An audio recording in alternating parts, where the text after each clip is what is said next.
कैसे हैं आप सब। स्वागत है आप सबका कॉमिक स्टार चैनल पे। तो चलिए शुरू करते हैं सर्वनायक सीरीज की 6th कॉमिक सर्वसंधि पष्टम खंड।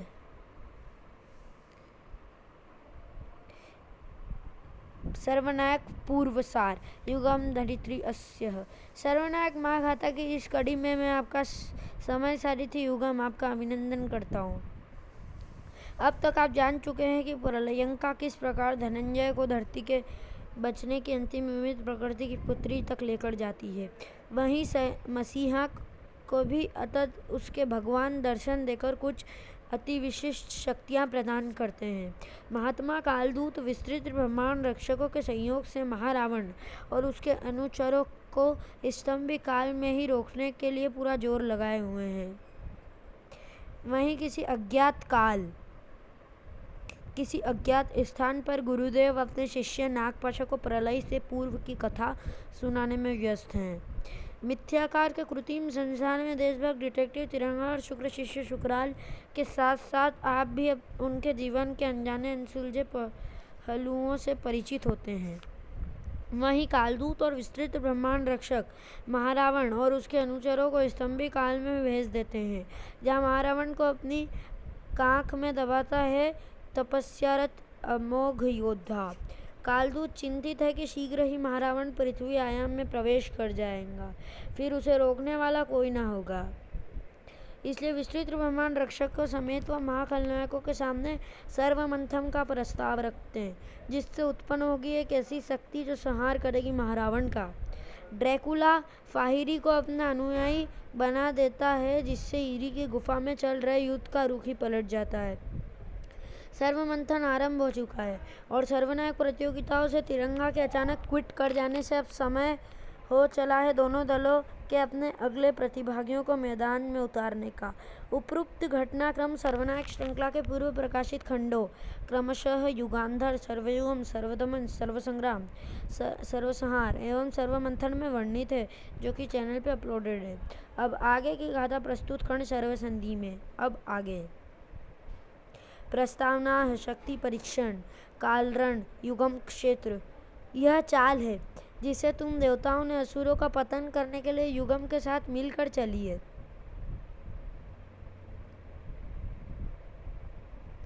तुम असुर पहले ही काफी पतित हो, तुम्हें और पतित करने की हमारी कोई अभिलाषा नहीं है, और हम भी युगम की इन प्रतियोगिताओं से उतने ही त्रस्त थे जितने कि तुम असुर।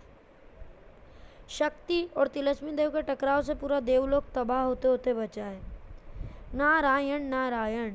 समय प्रतिपालक के दरबार में देवता और असुर आमने सामने।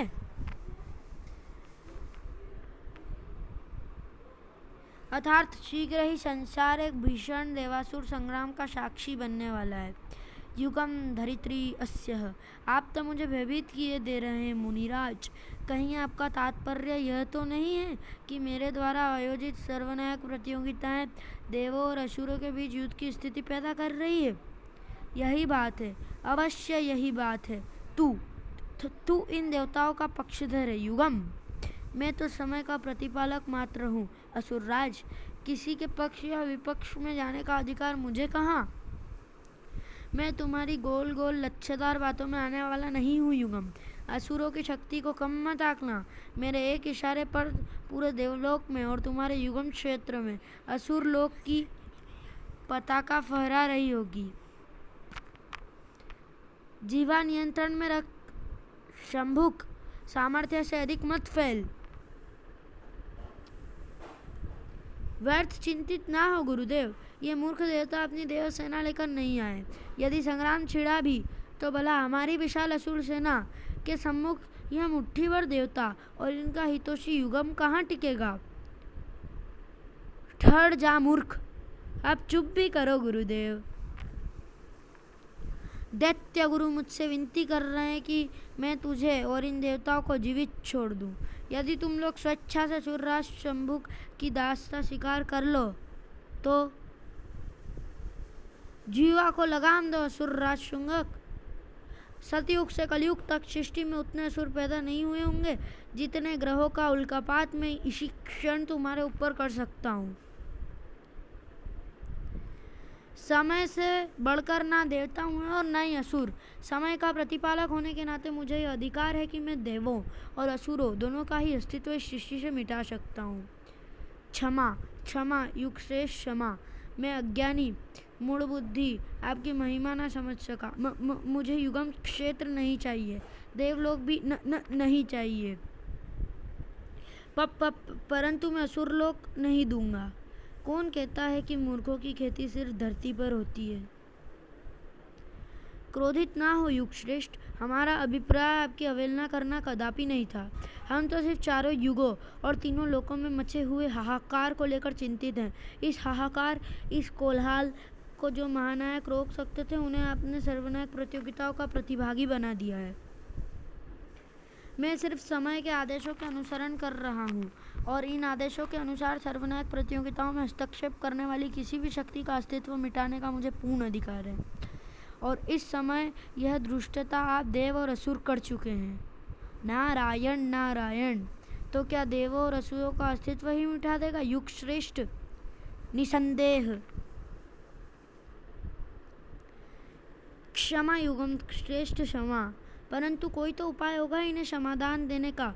बेचारे आपके बालक समान हैं और बालकों से अक्सर शरारतें हो जाती है। हाँ, एक मार्ग तो है, परंतु बहुत दुष्कर है। आप कहकर तो देखिए, आपकी बात के विरुद्ध भला ये कहाँ जाएंगे? क्यों, है ना देवराज व असुरराज? हाँ हाँ हाँ, अवश्य। आप बस आदेश करें युग श्रेष्ठ। इन्हें सर्वसंधि करनी होगी। सर्वसंधि? यह सर्वसंधि क्या है? समय को साक्षी मानकर देव और असुर यह संधि करेंगे कि जितने समय तक सर्वनायक प्रतियोगिता चल रही है, उनके मध्य देवासुर संग्राम नहीं होगा। असुर देवलोक या धरती पर आक्रमण नहीं करेंगे, देवता भी असुर लोक पर आक्रमण नहीं करेंगे। हमें स्वीकार है। आपका क्या विचार है असुरराज? वह किंतु परंतु का दामन छोड़िए असुरराज, बड़ी मुश्किल से मना है उगम को। कहीं दोबारा भड़क गए तो आपको किसी नीरह जंतु की तरह। नारायण नारायण। मैं तैयार हूँ, असुरों को भी स्वीकार है। संजय गुप्ता पेश करते हैं। सर्वनायक सर्वसंधि। प्रस्तावना समाप्त। प्रथम अध्याय आरंभ। भेड़ाक्ष का आगमन। कौन हो तुम? भेड़ाक्ष, भेड़िया पुत्र भेड़ाक्ष। असंभव, भेड़िया और जैन में कभी संयोग हुआ ही नहीं, तो भेड़िया का पुत्र कहाँ से आया?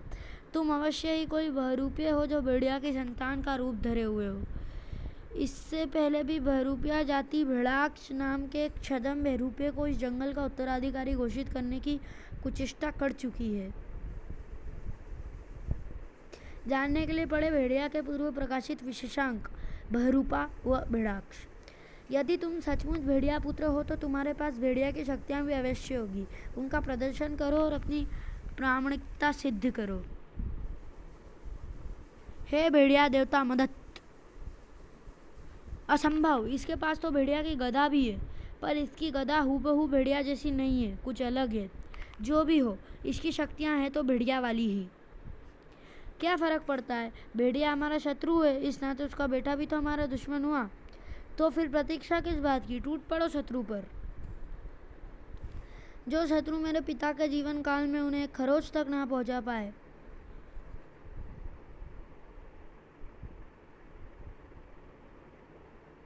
वे अगर मुझ पर हावी हो जाएं, तो धिक्कार है मेरे भेड़िए पुत्र और भाटी के शिष्य होने पर। भेड़िया वंश के मान पर आँच नहीं आने देगा भेड़ाक्ष। यह पूरा वन भेड़िया के सुरक्षा चिन्ह के संरक्षण में है। यहाँ कानून भेड़िया और भेड़िया के वंशजों का ही चलेगा। समझ नहीं आ रहा कि कोई बहरूपिया है या वास्तव में भेड़िया का पुत्र। इसके लड़ने की शैली, हाव भाव हूबहू भेड़िया वाले हैं। कोई बहरूपिया रूप की नकल तो कर सकता है, परंतु इतना दक्ष नहीं हो सकता कि ऐसी शक्तिशाली महाखलनायकों को अकेले ही परास्त कर दे। कोई ऐसी असीमित शक्ति, ऐसा युद्ध कौशल तो वाकई भेड़िया की संतान का ही हो सकता है। कदाचित आप मेरे अस्तित्व पर विश्वास करने अथवा ना करने का निर्णय नहीं कर पा रहे हैं गरुड़ा चाचा, कि क्या मुझे अपना हितैषी समझ या फिर षड्यंत्रकारी शत्रु।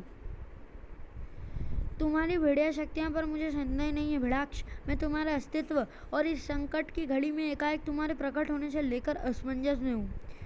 कैसा असमंजस चाचा श्री? भेड़िया तो सिर्फ जैन से प्यार करता था और अपने संपूर्ण रूप में वो कभी भी जैन से विवाह नहीं कर पाया। तो फिर भेड़िया की संतान कहाँ से आई? और अगर संतान आई भी तो उसे भेड़िया के मित्रों व शत्रुओं की जानकारी कैसे हुई?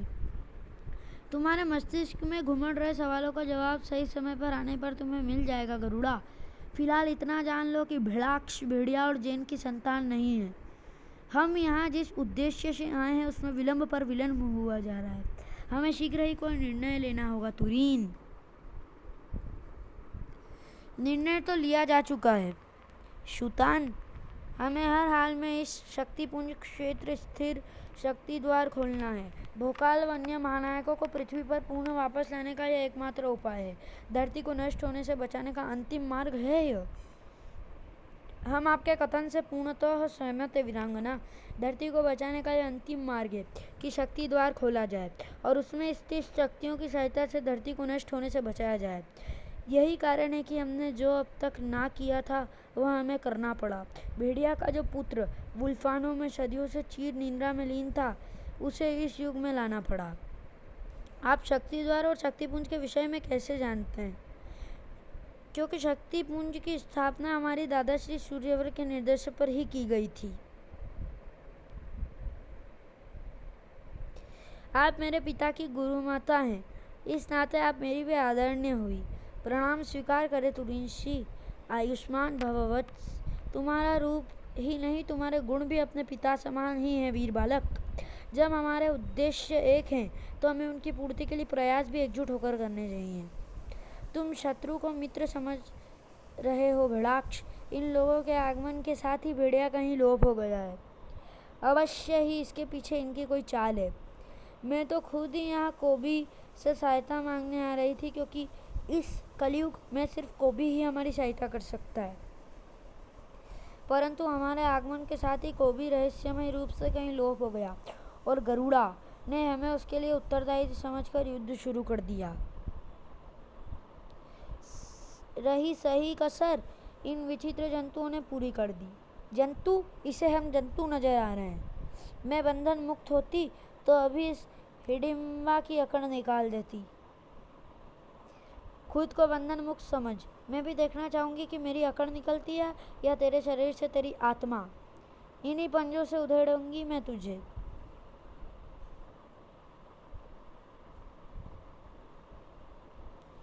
ठहरो, बंद करो यह व्यर्थ का द्वंद। उकसाने का काम पहले इसने किया था। हमारे यहाँ पहुँचते ही व्यर्थ का झगड़ा तुम लोगों ने शुरू किया था। इस तरह आपस में झगड़ने से किसी का उद्देश्य सिद्ध नहीं होने वाला। गुरुराज भाटी की ठीक कह रहे हैं वेणु। वस्तु स्थिति कहती है कि हमें लक्ष्य प्राप्ति पर ध्यान केंद्रित करने की आवश्यकता है। आप सभी ने मेरे पिताश्री के विरोधी होते हुए भी यह सिद्ध किया है कि इस जंगल के प्रति आपकी निष्ठा सच्ची है। मैं भी आपकी तरह इस जंगल का हित चाहता हूँ और यह तभी संभव है जब यह दुनिया बचेगी। और इस दुनिया को बचाने के लिए मुझे आप सभी के सहयोग की आवश्यकता है। शत्रु की सहायता करें? कभी नहीं। जो भी करना हो शीघ्र करना होगा। कांजीरंगा अभयारण्य के विभिन्न हिस्सों में गिरी जलती चट्टानों की आग धीरे धीरे जंगल में फैल रही है। यह अंतिम अवसर है। आपको शीघ्र निर्णय लेना होगा कि आपके लिए शत्रुता निभाना अधिक महत्वपूर्ण है या फिर इस जंगल, इस सृष्टि के प्रति अपना धर्म निभाना। हम तुम्हारे साथ हैं भिड़ाक्ष। इन्हें बंधन मुक्त कर दो रीछा। अतः हमारी योजना का कारगर रही गुरुराज। अति उत्साहित ना हो वत्स। अभी तो सिर्फ योजना का प्रथम चरण पूर्ण हुआ है। वास्तविक कार्य सिद्ध तो अभी आरंभ होगा। हम 2 दलों में बंटकर कार्य करेंगे। गरुड़ा चाचा के नेतृत्व में सभी महाखलनायक अभ्यारण्य में फैलते दावनाल पर काबू करेंगे और यहाँ मौजूद सभी वन्य जीवों व कबीले वासियों को पूर्वजों की धरती पर लाएंगे। दूसरा दल गुरुमाता तुरीन के नेतृत्व में पूर्वजों की धरती में स्थित शक्ति द्वारा ढूंढेगा, जो कि वास्तव में एक तिलस्मी है जिसके भीतर ही शक्तिपुंज स्थापित है। यदि हमें सृष्टि को नष्ट होने से बचाना है तो इस शक्तिपुंज तिलस्मी को भेदना होगा। प्रथम अध्याय समाप्त। द्वितीय अध्याय आरंभ। सर्वबल पराक्रमी। कहाँ गया तिरंगा? आपकी हरी आंखों में कुछ अजीब सी कशिश है नाग सम्राट। जी करता है बस इनमें डूब जाऊं और अनंत काल तक आपको यूं ही निहारता रहूं। मैं सीरियस हूँ युगम, बस यही तो एक खराबी है तुम में कि तुम सीरियस हीरो हो। तिरंगा कहाँ है? तिरंगा ने सर्वनायक प्रतियोगिताओं के नियमों का उल्लंघन किया है। उसके दंड का फैसला काल मूर्तियाँ करेंगे। काल मूर्ति तिरंगा को कहाँ ले गए यह तो सिर्फ काल मूर्ति ही जानते हैं, परंतु आप निश्चित रहें, जो भी दंड निर्धारित किया जाएगा आपको और आपके साथियों को उससे अवगत कराया जाएगा। लेकिन सिर्फ तिरंगा ही क्यों? नियमों का उल्लंघन तो तिलस्मी देव ने भी किया था। नियम सबके लिए एक समान है। यदि काल मूर्तियाँ ने तिरंगा को दंडित किया है तो दंड तिलस्मी देव को भी मिलेगा। इस ब्रह्मांड में हर घटना के घटित होने का समय पूर्व निर्धारित होता है नाग सम्राट। जब समय आता है तब घटना स्वतः ही घटित हो जाती है। उसके लिए अधीर होने से कुछ भी प्राप्त नहीं होता। उचित समय पर सभी प्रश्नों के उत्तर स्वतः ही प्राप्त हो जाएंगे। तब तक स्वयं बरतें और सर्वनायक प्रतियोगिताओं का आनंद उठाएं। ओह, काल मूर्तियाँ तिलस्मी देव को अपने साथ ले जा रही है। तिलस्मी देव को भी दंडित किया जाएगा। क्या कहते हो साथियों? हमारे पास फिलहाल कोई ऑप्शन नहीं है। बिल्कुल, असुरों और देवताओं की जिसके आगे नहीं चली उसके आगे हमारी क्या चलेगी। वैसे भी हमें यह नहीं भूलना चाहिए कि हमारे ऊपर अपने पूरे युग को बचाने का दायित्व है। तिलस्मी देव और तिरंगा ने न सिर्फ नियम तोड़े हैं बल्कि अपने कर्तव्य से भी मुंह मोड़ना है, चाहे इसके लिए उनके कारण जो भी हों। हमारा लक्ष्य फिलहाल जल्द से जल्द प्रतियोगिताओं को जीतकर अपने युग को बचाना होना चाहिए। तो फिर समय हो चुका है, पूर्वकाल की टीम प्रतियोगिताओं के लिए अपने अगले महारथी का चयन करें। अपना अपना मत रखिए वीरों। पिछली प्रतियोगिताओं में विजय होने के बावजूद आवश्यक है कि हमें सुनिश्चित करें कि अगली प्रतियोगिताओं के परिणाम भी हमारे ही पक्ष में होंगे। निसंदेह पिछली विजय तो तुक्के से प्राप्त हो गई। तात्पर्य क्या है तेरा? हमारा तात्पर्य यही है कि श्रीमान तिरंगा ने स्वयं को प्रत्यहित करके आपको शर्मिंदा होने से बचा लिया, अन्यथा दूसरों की शक्ति और क्षमता पर उपदेश देने वाले का सामर्थ्य तो हम देख ही रहे थे। तिरंगा के प्रतियोगिताओं छोड़ने का मुझे अधिक अफसोस किसी को नहीं होगा। अगर वह ऐसा नहीं करता तो यह भलीभांति सिद्ध हो जाता कि अगली 3 स्पर्धाओं में विजय सिर्फ और सिर्फ शुक्र शिष्य की होती। अच्छा, हास प्रयास कर लेते हैं आप शुक्र शिष्य। मेरा उपवास करने की जगह तुम स्वयं अपनी योग्यता क्यों नहीं सिद्ध करते? हमें आपका प्रस्ताव सहर्ष स्वीकार है, यदि महाबली अनुमति दें तो। बृहस्पति शिष्य शिरोमणि योद्धा अवश्य ही हमारी विजय सुनिश्चित करेंगे। क्या कहते हो मित्रों? हमारा भी यही विचार है। पिछली जीत ने उनका उत्साह बढ़ा दिया है। अपना सबसे शक्तिशाली खिलाड़ी उतार रहे हैं वो, तो हम भी ताकत का पहाड़ उतारेंगे। हम योद्धा को अगली प्रतियोगिताओं के लिए उतार रहे हैं। हम डोगा को उतारेंगे। युगम धरित्री अस्य। इस प्रतियोगिता की तो पूरी ब्रह्मांड को प्रतीक्षा थी, तो फिर बिना एक क्षण गवाए प्रतियोगिता आरंभ करो। अवधि। डोगा डोगा योद्धा योद्धा। रात का रक्षक डोगा एवं बृहस्पति शिष्य शिरोमणि योद्धा, दोनों ही महानायक अपने शारीरिक सौष्ठव, अपने द्वंद्व कौशल तथा अद्वितीय शारीरिक बल के लिए जाने जाते हैं। आपकी प्रथम स्पर्धा आपके इसी बल पर आधारित होगी। आप कौन हैं आप में अधिक बलशाली, किसका द्वंद्व कौशल दूसरों से अधिक श्रेष्ठ है, यह निर्धारित करेगी यह स्पर्धा। सर्वबल पराक्रम। तो चलिए दोस्तों, वीडियो को यहीं ख़त्म करते हैं और मिलते हैं अगली वीडियो में। तब तक के लिए गुड बाय।